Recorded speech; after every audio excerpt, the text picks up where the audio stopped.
Hello my friend. Medyo bibigyan ko kayo ng tips kung paano gamutin ng ubo na hindi mo na ginagamitan ng anumang uring gamot. Simpleng paggamot ng ubo na hindi mo kailangang gamitan ng tablitas o anumang uring mga halaman. So ganito, ito lang ang gagawin mo. Upon waking up in the morning, paggising mo sa umaga, hindi ka pa nakapag dura, hindi ka pa nakaspit. Hindi yung mga ibig sabihin ng dura, yung hindi mo pa nung laway mo. Sa Bisaya yan, dupla yan.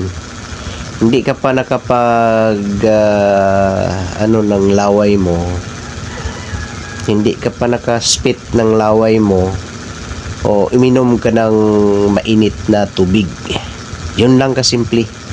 Mawawala yung ubo mo mawawala na yun. Every morning. It takes only a few mornings at mawawala na yung ubo mo. Ganun lang kasimple. Have a blessed day everyone.